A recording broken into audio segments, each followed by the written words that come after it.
Your daily dose of sports talk is here. Highlights, interviews, and analysis.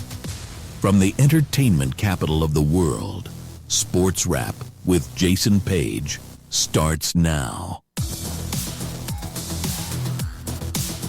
And we welcome you to it, this Tuesday edition of the show. Good to have you with us all across America and Canada and wherever you may be watching and however you may be watching, courtesy of the SportsWrap with Jason Page YouTube channel or the podcast. Lot to do over the next 60 minutes.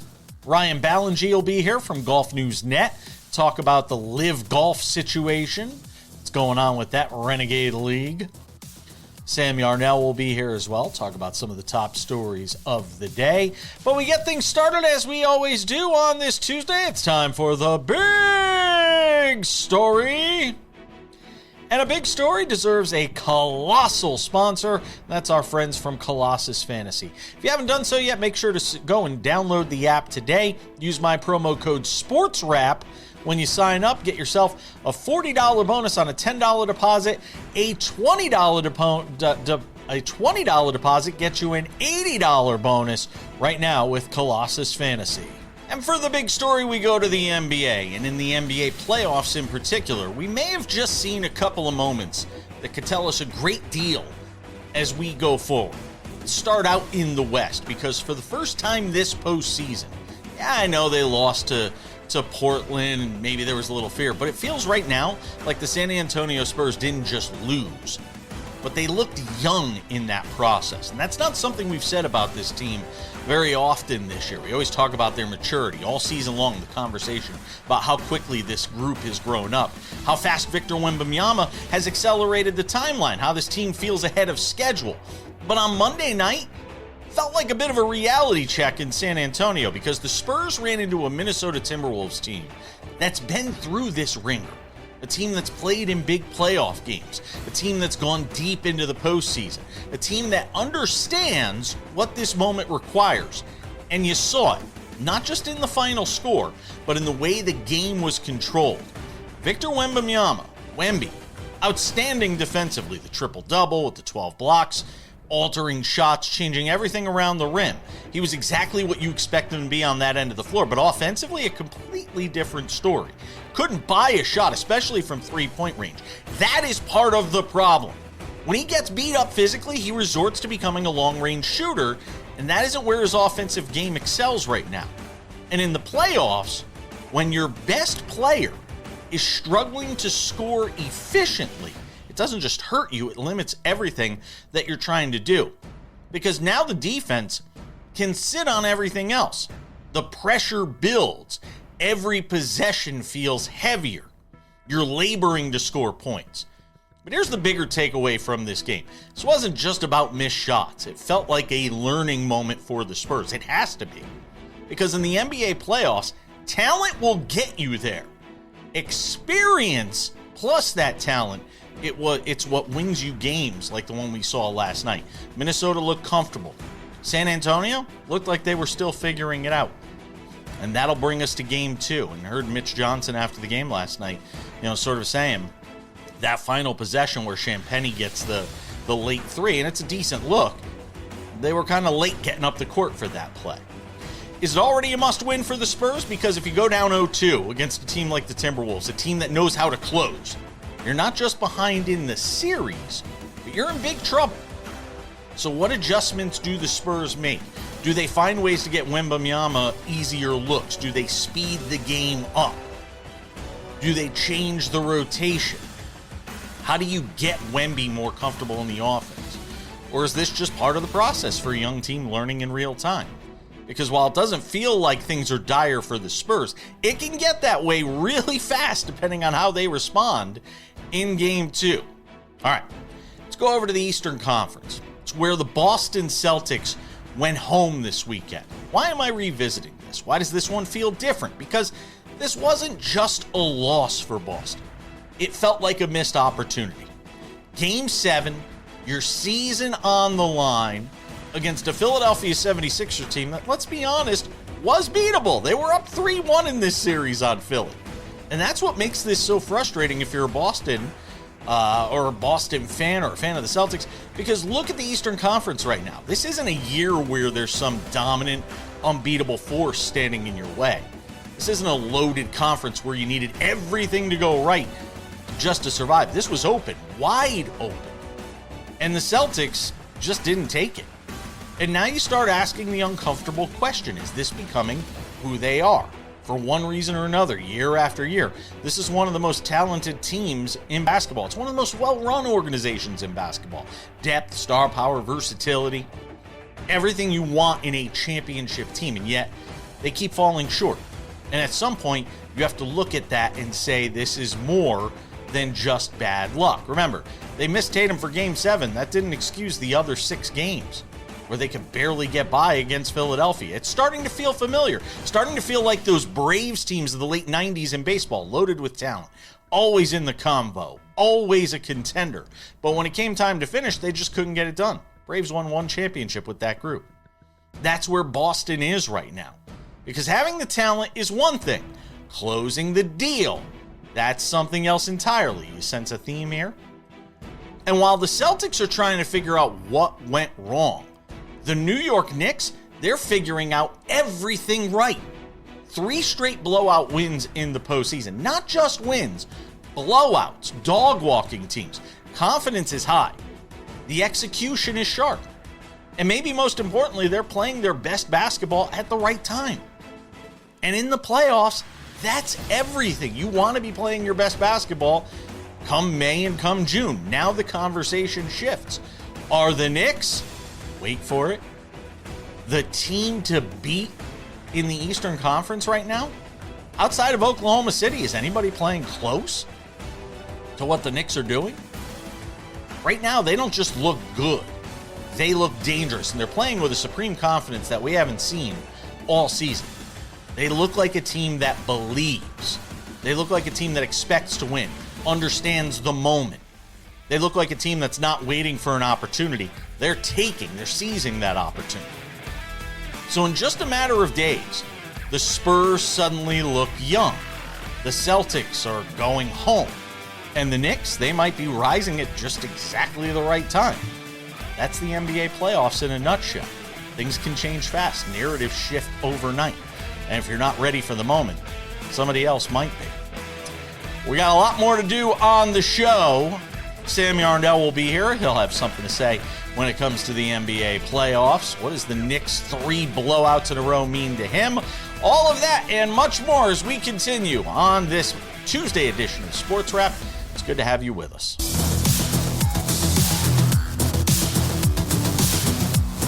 Welcome back to the show. I've had my say in the big story. See what Sam Yarnell has to say. Ryan Ballengee coming up in 10 minutes to talk about the LIV Golf debacle. What happens from here as far as that is concerned. Basketball, the Knicks on a historic run over the last 3 games. Just dog-walking the Hawks and then mollywopping the Sixers last night in Game 1 of their Eastern Conference semifinal series. The big surprise coming in San Antonio, though, where the Spurs fall at home in Game 1 to a T-Wolves team that just got back Anthony Edwards. We bring in Sam to talk about all of that. So start with the run by the Knicks, which just continues. Look, they're playing the best basketball in this postseason. You can obviously look at Oklahoma City and have a conversation about that as well. But, I mean, what they've done here over the last 3 games to the Hawks and Sixers, it cannot be understated. And it's not just what they're doing offensively, Sam, because the offensive numbers are what they are. It's the defensive team that they've become in this postseason that I think has to be most alarming to the rest of this playoff pool as we go forward.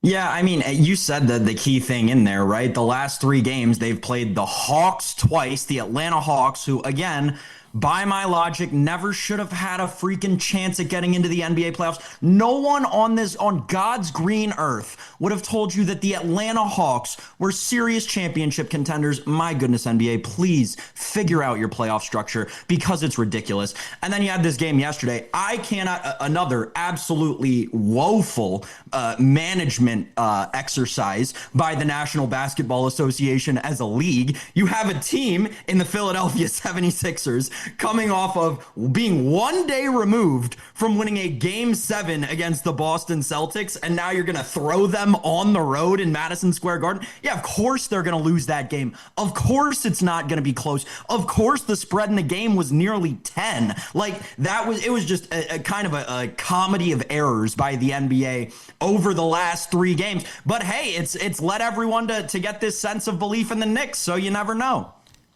If you watch the Knicks right now, though, Sam, if you're watching these games, it's a different team. It just is. This is not the same team we saw during the regular season. And look, my answer to anybody, and I heard the folks on the Peacock crew in the post game last night talking about this, the idea that, well, this was destined to be a Knicks win. I don't know if anybody thought 39. But this was destined to be a Knicks win because of the fact that, Philadelphia didn't have really time to implement their full game plan because they only had the one off day. Then don't go 7 games. I mean, that's the price you pay for going 7 versus the Knicks who only went 6. That's sort of well, they did play. The Sixers did play a real team. Let's be very clear here. The Sixers played a real team. The Knicks got 6 games of practice going into this series. I mean, they got a 6 seed. It wasn't like they even played a play-in tournament team, Sam. They played a 6 seed. I mean, that's the 6th seed in the East. And that goes into what I was saying to start the show today, which is this is why Boston is going to rue this opportunity going by the wayside. I said it in the big story. They're starting to look like the Atlanta Braves of the late 90s, a team that you felt like should have won more, but maybe only gets 1 championship with this group. That's sort of where I was coming from in the big story. I don't know about it. To me, all of this all these last 2 years, everything that's happened to Boston have done, we just need to question that 1 year that they won everything. It's not so much, they should have been in it every year. They should have been contending for the championship every year. No, what the heck happened that 1 year that they won the championship? And then you realize what actually happened, right? They had a way better roster than we ever pretended. That entire playoff run, that entire championship run, everyone pretended, Jaylen Brown, Jason Tatum, that's the whole team. No, turns out Marcus Smart was one of the best defenders in the league. Turns out Robert Williams was also one of the best defenders in the league. You look at later runs of that team, Kristaps Porzingis you had on those teams, right? They had better teams in the past. This was the worst iteration of that team. We just need to start questioning how the Celtics are managing basketball year in and year out. Talk about the T-Wolves, though, because that is a heck of a win for that team on the road in Game 1. Look, what we're going to see in the West here over these 2 series is going to be fascinating to watch. The way they defended Wemby, who had this remarkable triple-double with blocks being the third element of that triple-double. He was amazing defensively, but they shut him down offensively. And as I said in the big story, Sam, he cannot become 3-point happy at the age of 22, 23. He's got to get back out. He's got to get down in the paint. And I feel like if there's one thing about Wemby that you can pick on right now, if there's one thing you can pick on, when he starts getting pushed around and it starts getting physical, he starts settling out on the perimeter. He can't be that guy for this team to do what it needs to do offensively against a T-Wolves team that has so much experience. And again, point to what I talked about in the big story. That experience really showed itself late in that game last night. Yeah, it's Rudy Gobert. Rudy Gobert is the Victor Wembanyama stopper. It's as simple as that. Like, half of Victor Wembanyama's shots came from behind the three-point arc. Now, granted, is Victor Wembanyama going to shoot 0 for 8 in any other game in these playoffs from behind the three-point line? I doubt it. Is Victor Wembanyama going to go 5 for 17 from the field in any other playoff game? I doubt it. I don't think so. No matter, I know Rudy Gobert's great. He's one of the all-time defenders, I'll even say it, of this generation. I think that's fair to say. He knows Victor Wembanyama better than anyone. They've practiced together for years with the French national team. This is a matchup that everyone should be keying in on and everyone should be watching, Jason, because, I mean, if last night was any indicator, that is what this entire series will hinge on, is how much Rudy Gobert can shut down Victor Wembanyama, and can he do it for long enough for the rest of his team to get wins around him? And I'll tell you, they had to be inspired seeing Anthony Edwards out there, who's not at 100%. And in a time where we're talking about Jason Tatum missing a game 7, after practicing the day before the game, it kind of, you see Anthony Edwards out there doing what he's doing, and it does kind of make you think a little bit. I know they're going to point to, Tatum's injury history and all of that, but it certainly makes you think a little bit, Sam. I don't have any problem with saying that right now Anthony Edwards is 3 times the face of the NBA that Jason Tatum is. I don't think that should really be a debate, quite frankly. Anthony Edwards is the embodiment of what we want NBA players to be. Jason Tatum is kind of the antithesis to that. We got a lot more to do. Ryan Ballengee coming up to talk the LIV Golf situation through with us. Sam will be back with us a little later on in the show. Don't go anywhere. Lots more to do on SportsWrap.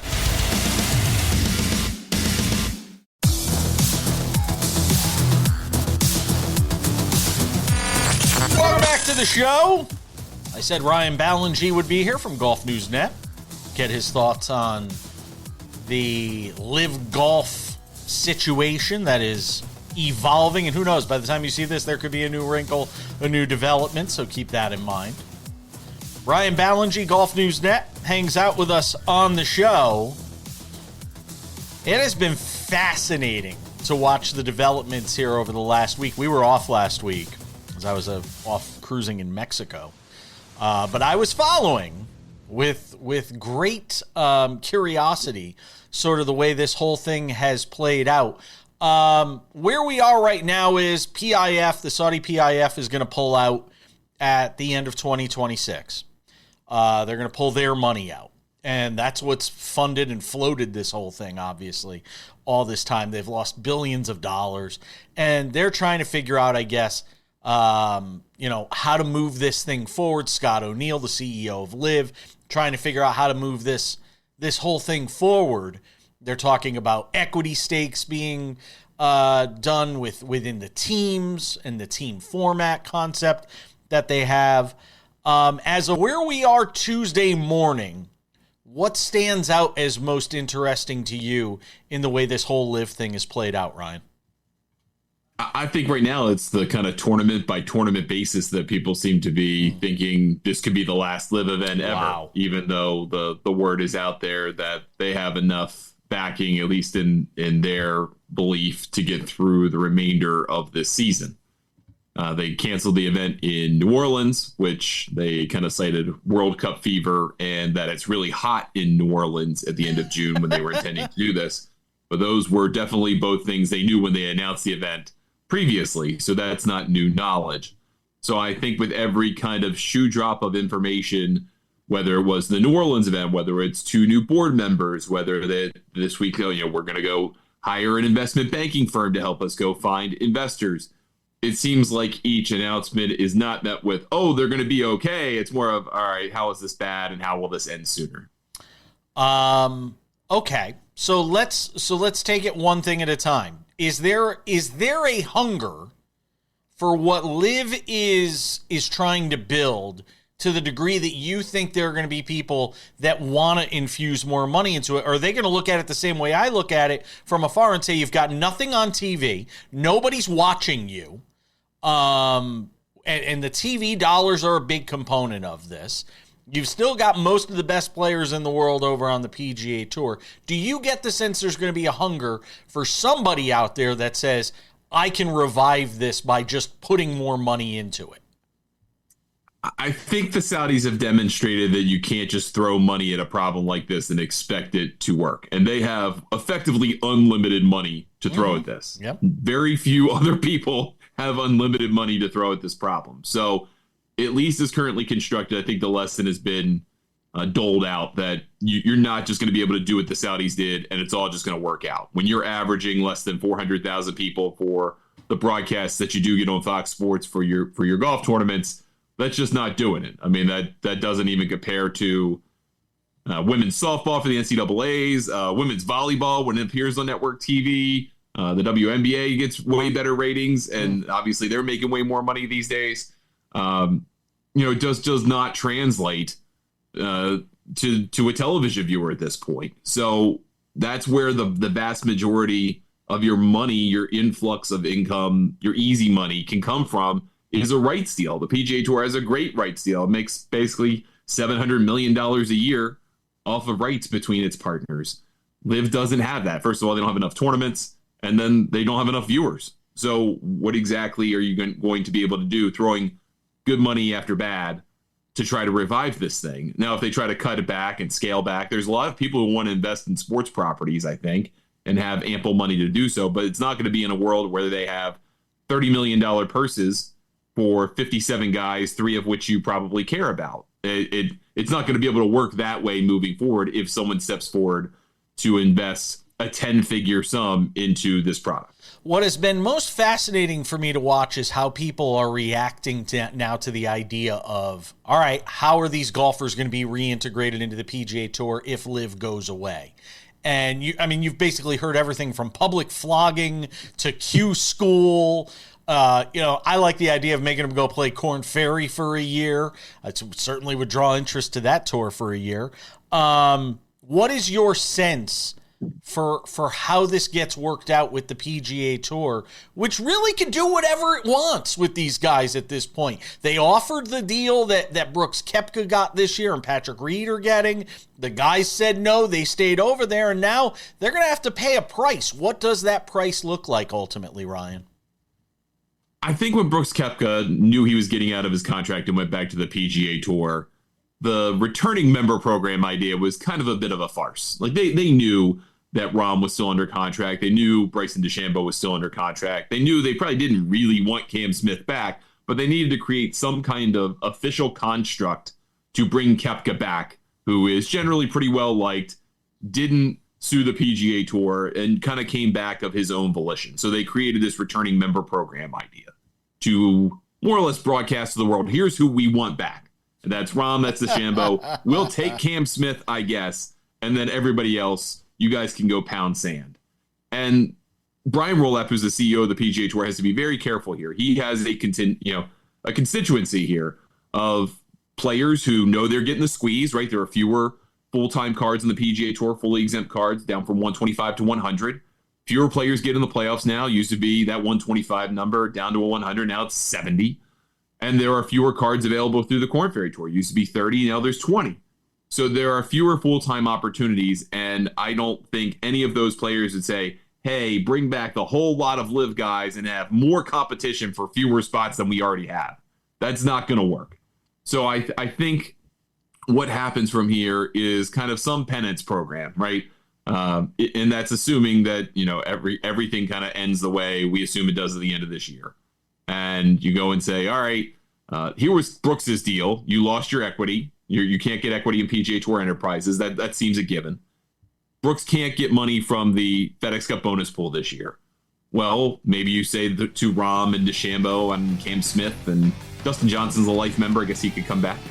But you go, okay, you can't have FedEx Cup bonus money for the duration of the time you were on LIV. Whether that's 2 years, 5 years, whatever. As long as you played on LIV, you can't get the bonus money. Mm-hmm. And that's a big chunk of change.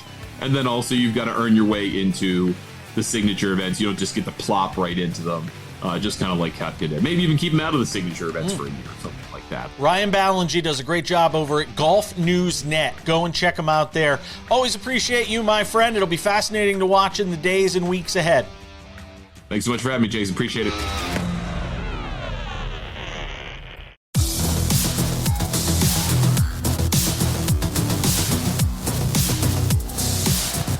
Welcome back to the show. Let's talk hockey. They say a series doesn't start until the home team loses a game. I don't know if Flyer fans are feeling that way this morning or this afternoon or this evening or whenever you're watching. Hurricanes might be the team that comes out of the East, Sam. I'm feeling pretty convinced of that right now, especially with the Lightning's early demise in this Stanley Cup playoffs. It took overtime, against the Philadelphia Flyers, but a win nonetheless for Carolina, 3-2 in OT last night, Sam Yarnell. And, look, as you said yesterday, and I'll give credit to Dennis Bernstein, who before the postseason started, when we broke down that Philadelphia-Pittsburgh series, says, yeah, it's great. It's a nice series, interstate rival, but whoever comes out of that series is losing in the next round. There you go. Philadelphia down 2-0 going back home to the land of cheesesteaks. Yeah, last night was kind of an embodiment of kind of all the Philadelphia hope that I think exists in this series. They looked so good for the first 5 minutes of the game when they went up 2-0. They scored their 2 goals in the first 5 minutes of the game and then didn't score again the entire game or overtime, which ended with like a minute left. They legitimately went on a damn near 60-minute goalless drought. Wait, no, more than that. They went on a more than 60-minute goalless drought. Like that's not how you win playoff hockey games. Now, I will say this, credit 100% to Frederik Andersen. He looked horrible, like I said, for those first 5 minutes, and then switch got flipped. I like that. He was absolutely shut down for the entire rest of the game and overtime.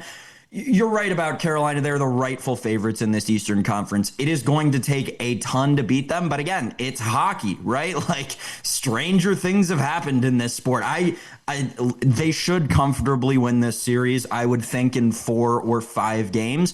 But at the same time, would I tell you that I'm shocked if Philadelphia comes back from being down 2-0 to win the series outright? No, I wouldn't, Jason. That's just how these kinds of things work. But it was a really good job by Carolina last night of being able to, not kind of panic under that pressure of getting down 2 goals early. Tons of penalties in this game, by the way. The special teams were out and active in this game, but I do think that Carolina is your rightful Eastern Conference favorite, like you're saying. It's kind of funny. You mentioned the dumpster fire that the 76ers were in game 1 against the Knicks and this idea of the time off. Sabres and Canadians get the extra day off. That series doesn't kick off until Wednesday night, and that might be a huge thing for Montreal. I am right, no? Sabres get the day off. Sabres get the extra day. Sabres won on Friday, Montreal won on Sunday. All right, but they're both getting an extra, but the Canadians are still getting an extra day as opposed to, so you're saying Sabres won on Sunday. Sabres have going into this next series between the Sabres and the Canadians. I'm just saying it's not 1 day off for the Canadians. They're getting 2 days off. Oh, yeah. In between the start of that series, which is huge, going up against this Sabres team that's obviously playing. It almost feels like the Sabres in many ways are playing sort of with house money, just being in this postseason, and now down to the final 4 teams. They have to love their chances to obviously potentially advance to a conference final against a Canadians team that certainly isn't going to roll over. Meanwhile, I will say this, man, the story that is the Las Vegas Golden Knights, and I tried doing research on this. I don't know of a team that's ever replaced a coach or a manager this late in the season that's won a championship. And I'm not saying the Golden Knights are. Colorado's boat racing teams and has been amazing out in the West all year. But this would be the most remarkable thing if Las Vegas were to win a championship, win a Stanley Cup title, after switching out Bruce Cassidy late in the season and putting in and installing John Tortorella as the head coach. Joel Quenneville, I'd be mad too. It should have been icing. If I were John Tortorella and Golden Knights fans and Bruce Cassidy, I don't know how I'd feel right now. But it's amazing that the Golden Knights feel like they really have flipped a switch since Tortorella became the head coach. Yeah, it's been a very weird kind of last couple of weeks because, you've also had Bruce Cassidy now being a chair on like the intermission report shows, which has been all the more interesting. I think it's fool's gold. I think that they actually, as unfortunate as this is, I think they could lose this series to Anaheim. Yeah, and kind of exactly for the reasons that you said, right? You know that when you switch a coach that late in the season, you're not, especially in hockey, you're not destined for all that much, right? You'll get through the first round because, gosh, I'm trying to even remember. They played what, the Utah Mammoth in the first round, right? Yeah, you'll get through the first round playing the Utah Mammoth, but man, it's starting to feel like, even in that game last night, which I agree with you, by the way, should have been icing. And I think the Ducks probably would have scored and forced it to overtime, but that's neither here nor there. I just don't know about this Golden Knights team. I don't know if Eichel still has everything that he did when they won the cup a few years back. It just doesn't feel like the goaltending's a little bit shaky. It just doesn't feel like this is a team that's built to compete with like the Avalanche, for instance. The sugar high has lasted a lot longer, though, than I think many would have anticipated off the change to John Tortorella, and at some point that team's going to start believing, especially with some of that group that has experienced, the Stanley Cup run of a few years ago, that they might actually have a chance to do something here in this postseason. They're one of the last 8 teams remaining when it comes to having a chance to win a Stanley Cup. All right, we've got odds and ends around the corner. A special tribute to John Sterling from Michael K. We'll get to that. Also a retirement in the WNBA next.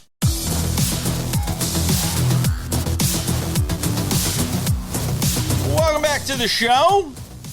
Coming up in 10 minutes, Sam Yarnell will return, and we'll get into the hockey. Stanley Cup playoffs. A couple of interesting results on Monday night. All right, let's talk some baseball. Of course, the news breaking right after we finished putting yesterday's show to bed, because that's what happens every day on this show. Tarik Skubal is going to be out of action for 2 to 3 months. The news coming down yesterday.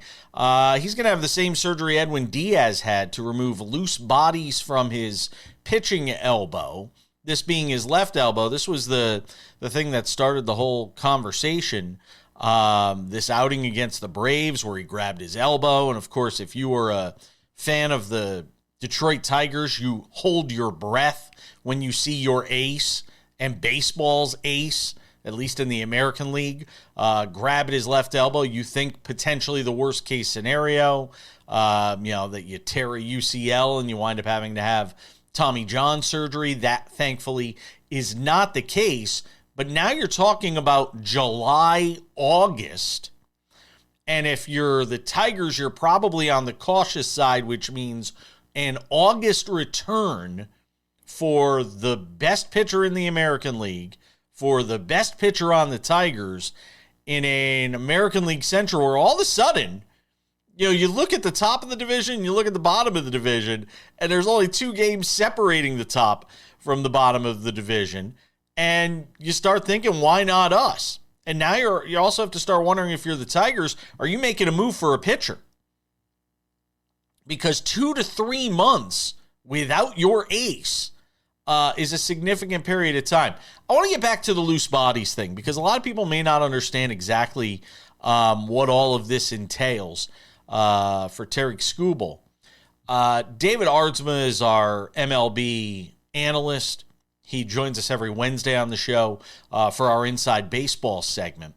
And I was able to ask him the last time he was on the show with us, I was able to ask him what loose bodies are and why it is such a long recovery, 2 to 3 months. Here's a bit of what he said. Take a listen. 3 months, that's pretty normal. That's absolutely normal. So what happens is you're throwing, and all of a sudden your elbow starts hurting, or you can't fully close or can't fully extend it, and just keeps bothering you. It feels almost like, some guys will explain it like it's Tommy John, like you feel that elbow spot, because that's the exact location it gets caught. And imagine it's, okay, you have a bone spur, which is a calcification on on your bone. but then that bone spur breaks off. Then it becomes a loose body, right? Or you have a little, not like a little ligament or a little tendon, a little off in there, just, tiny little body, but it gets caught.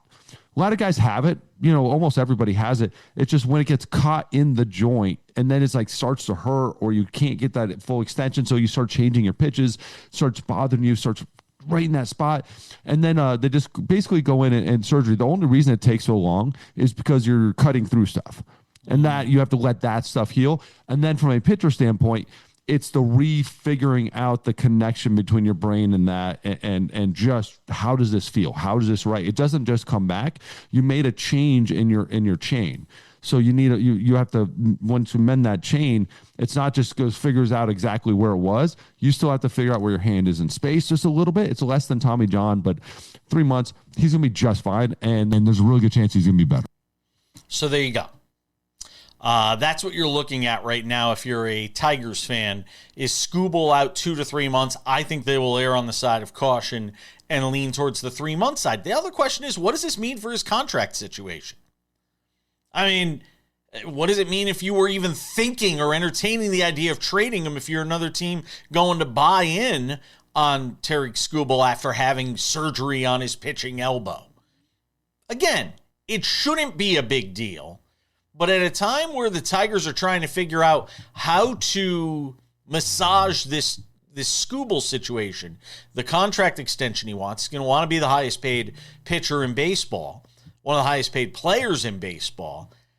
I think it becomes a lot murkier in terms of how they proceed going forward, because they just got an excuse as to why they're not going to want to give him as much money as he thinks he should get. Definitely worth watching as we move towards the All-Star break and obviously the trade deadline. Then there is Munetaka Murakami. Aaron Judge hit his 14th home run of the season on Monday night for the Yankees. And then Munetaka Murakami says, I can do that too. Look at this blast last night against the Angels in a 6-0 White Sox win. Munetaka Murakami hit his 14th home run of the season, over 420 feet to dead center field. All Mike Trout can do was watch it go bye-bye. And Murakami had 3 hits last night, so he upped the average to like 240-something. We were asking the question yesterday, what was more likely? Would he strike out 230 times or hit 62 home runs? Both he and Judge are on paces to hit into the high 60s in home runs. And again, take all of that with a grain of salt. Guys go through these ebbs and flows in the baseball season. Both Judge and Murakami hitting a lot of home runs now. There'll be a drought at some point in the season, at least you would think. But Murakami continues to put his stamp early on in the season on a potential AL Rookie of the Year honor. And he and Judge could go toe-to-toe for much of this season. And don't look now, the White Sox are one of those teams right now, as I mentioned in the AL Central. They're 17-18. They're a half game back of the Guardians and Tigers for first in the AL Central. The Royals are just a game worse than that at 16-19. And then the Twins, who are dreadful at 15-20, have to say, hey, we can get it together. We can still have a shot at this thing. That's the story in the AL Central. And who knows, the NL Central might be similar as well. We're coming back to talk hockey, the Stanley Cup playoffs. Sam is back next.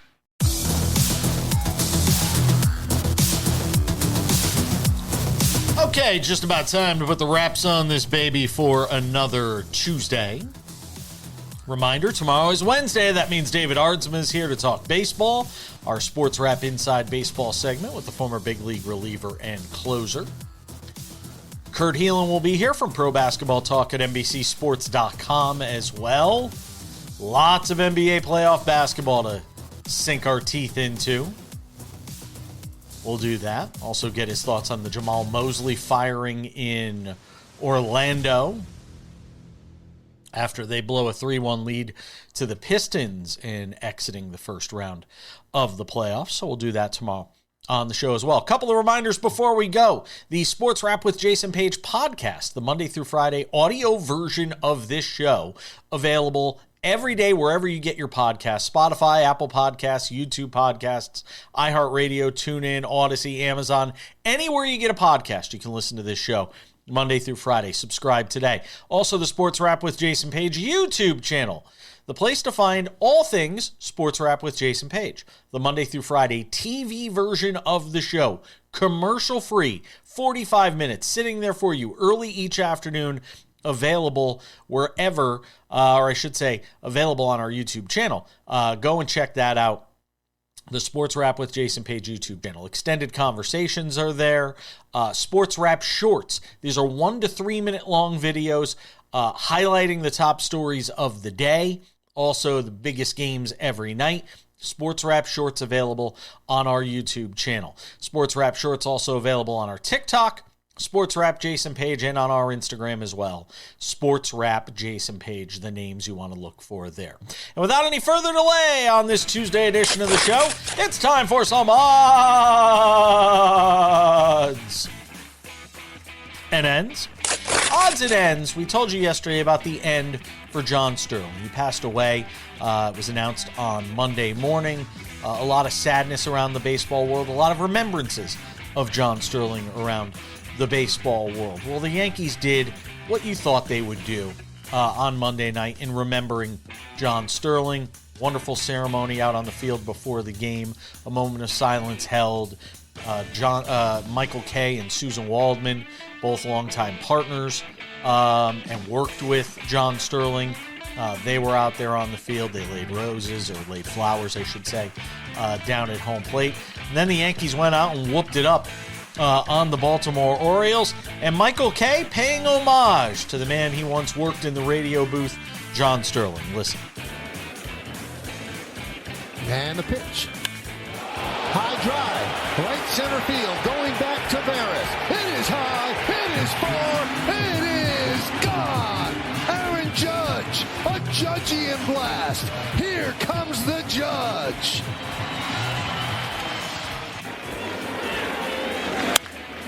Ground ball, and this should do it. Ball game over. Yankees win! Bang! Yankees win!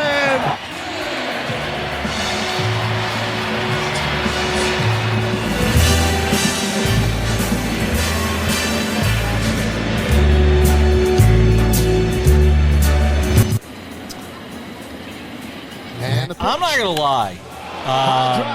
I was emotional yesterday. Going back, I spent a good hour of my day yesterday.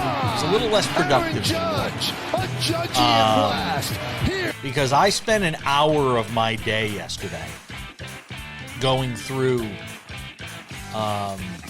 some of John Sterling's best calls, and I was surprised at how emotional it got me watching and going back through the years and just understanding how much a part of Yankee lore John Sterling was,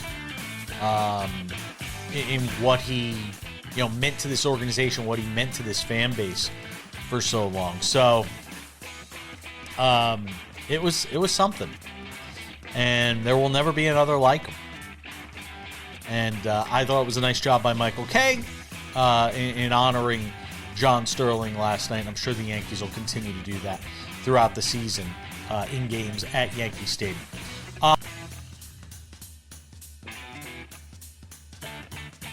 Odds and ends. The end for Tina Charles, the former UConn Huskies great who won 2 national championships at the University of Connecticut. She also has 3 gold medals. Never won a WNBA championship, but you're talking about the second leading scorer in the history of the WNBA. More rebounds than anybody in the WNBA. Amazing career.